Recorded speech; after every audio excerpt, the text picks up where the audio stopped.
क्या भाग्य को कोसने से दुख खत्म हो जाएगा? नहीं ना। तो फिर क्यों भाग्य को कोसें? इससे तो बेहतर ये है कि आप उस तकलीफ को दूर करने के लिए मेहनत और उपाय करें।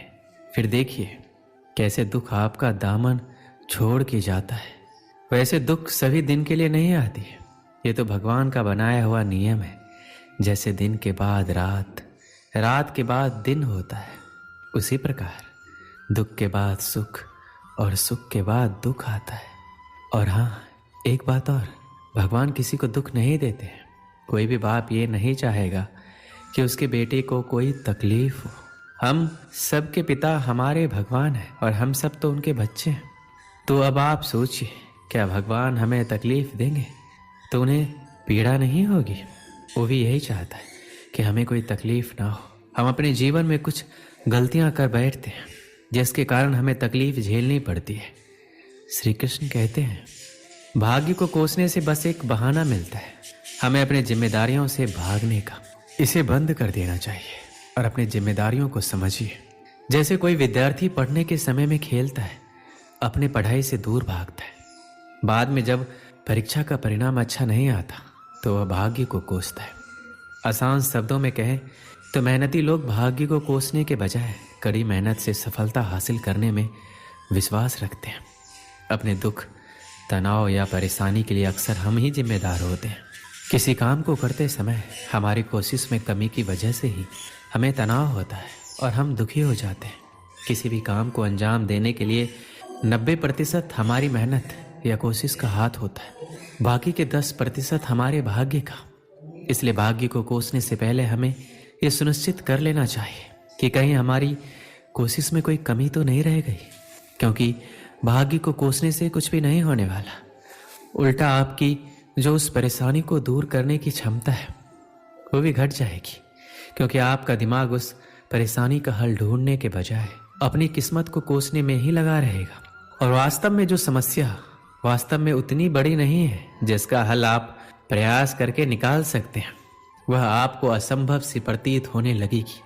अगर आज आप मेहनत कर रहे हो तो ऊंचाई पर चढ़ रहे हो, तो शायद भाग्य सुनहरा कलम से लिखा जा रहा है। लेकिन कल अगर अच्छा चल रहा है और ये सोच कर कर्म करना छोड़ दिया, हो सकता है भाग्य के कलम से ही स्याही खत्म हो ही जाए या फिर कलम ही टूट जाए।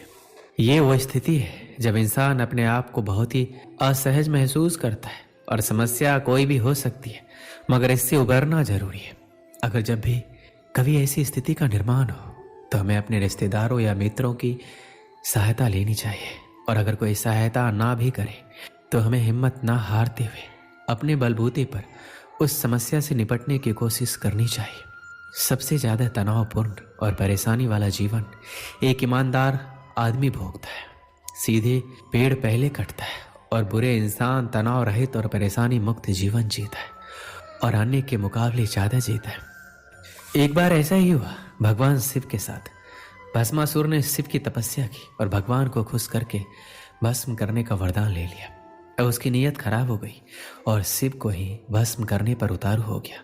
धरती के सबसे शक्तिशाली भगवान शिव के पीछे पीछे अब भस्मासुर भागने लगा और एक गुफा में घुस गया। जब ये खबर विष्णु जी को लगी तो वो दौड़े चले आए।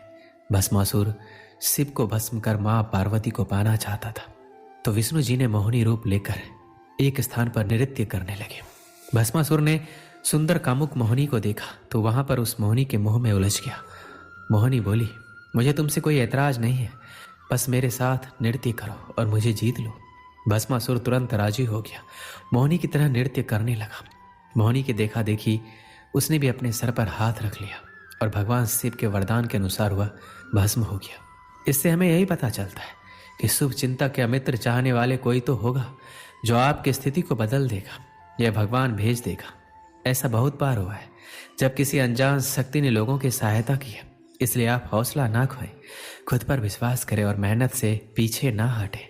सहारा तो रोशनी का बड़ा होता है अंधेरी रात में। भगवान पर भरोसा रखें और भाग्य को ना कोसें। जीवन में परेशानियां आना आम बात है, ये हमारे सोचे हुए चित्त की निशानी है। अगर आप स्वयं को जान जाते हैं तो कोई भी परेशानी आने की बात छोड़ो, आपको देख भी नहीं सकते।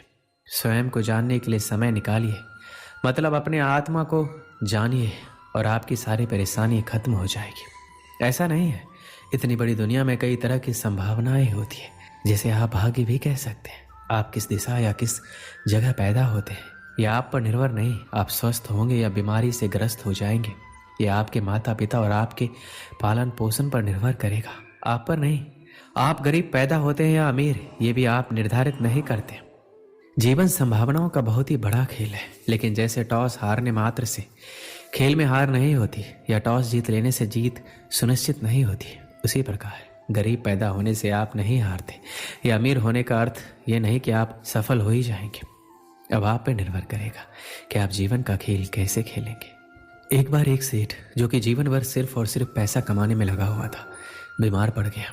जितनी भी दवा चिकित्सा की कुछ नहीं हुआ, तो फिर उन्हें उनके पत्नी एक साधु के पास ले गए। साधु उनको देखकर चिंतित हो गए। सेठ पूछे, क्या हुआ महाराज, कैसे ठीक होगी तबीयत? साधु बोले, आपका जीवन सिर्फ 6 महीने का है, उसके बाद मृत्यु योग है। इतना कठोर सत्य सुनकर सेठ और उनके परिवार वाले दुखी हो गए। सेठ तो खाना पीना ही छोड़ दिए। 2-3 दिन ऐसे उदास कर्म रहित रहने के बाद सेठ को पता नहीं क्यों एक अलग उत्साह जगा। वो सोचे कि अब तो मरने वाले हैं, तो क्यों ना खुलकर जिया जाए। उन्होंने 6 महीने तक खूब दान धर्म सत्संग किया। अपने नौकर के बच्चों को पढ़ाने भेजा अपने खर्च से। हर दिन 50 से 100 लोगों को खाना खिलाया। ऐसे में उसके घर वाले चिढ़ने लगे कि सेठ सारी कमाई खत्म कर देगा। इसको लेकर उसके अपने बेटों के साथ झगड़ा हो गया। उन्होंने जिद करके अपने अपने हिस्से की जायदाद बांट लिए। सेठ को तभी पता चला कि जिंदगी भर इतना मेहनत प्रपंच शादी करके जो पैसा वो कमाया था, उसके दुख में वही पैसा उसको सबसे अलग कर दिया। उसका मोह भंग हो गया। वो और आग्रह करके धर्म किया, नए नए पेड़ लगाए, गौ सेवा किया। लोग भी उसे चंद महीनों में ही कंजूस सेठ से दयालु सेठ बुलाने लग गए। अब और 15 दिन बाकी था उसके मौत का। सेठ अपना बचा हुआ घर और थोड़ी जमीन बीवी के नाम लिख दिया। 10 ब्राह्मण बुलाया, उन्हें खाना दिया और संन्यास ले लिया। सन्यासी बन सेठ गली गली घूमकर भगवान का नाम जपने लगा, मंदिरों में सोने लगा। अब उसे मृत्यु का भय भी नहीं था। वो उल्टा मरते हुए कैसे भगवान का नाम जपे, इसलिए सोना भी छोड़ दिया और नाम जाप करने लगा। आखिर में मृत्यु का दिन आया। सुबह ही सेठ नहा धोकर तपस्या में बैठ गया नदी किनारे। 1 दिन गया, 2 दिन गया, 3 दिन गया, मृत्यु नहीं हुई। सेठ रोज सोचता आज शायद मृत्यु होगा, लेकिन होता ही नहीं। आखिर में ऐसा करके जब 5 दिन हो गए, सेठ मुश्किल से चलकर थोड़ा अनाज भीख मांगने गया। रास्ते में वह साधु महाराज मिले और उसकी मृत्यु के बारे में बोले, जो उसकी मृत्यु के बारे में बताया था। उसने साधु से पूछा, आप तो बोले थे हमारा मृत्यु होने वाला है, अभी हम मौत का इंतजार कर रहे हैं लेकिन आ नहीं रही है।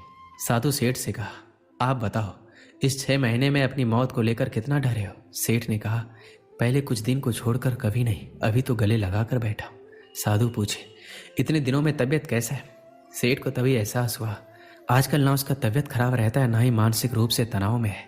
अब सेठ को समझ में आया कि उसकी बीमारी उसके शरीर से अधिक उसके मानसिकता से जुड़े थी, जिसको उसके कर्मों ने कुचल कर रखा था।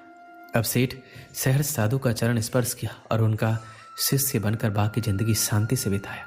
ये कहानी भले ही काल्पनिक हो, लेकिन भाग्य कैसे मनुष्यों के कर्मों से जुड़ा है उसके बेहतरीन ढंग से प्रतिपादित करता है। दोस्तों, इस वीडियो में बस इतना ही। मिलते हैं अगले वीडियो में। अपना ख्याल रखिएगा। जय श्री कृष्ण।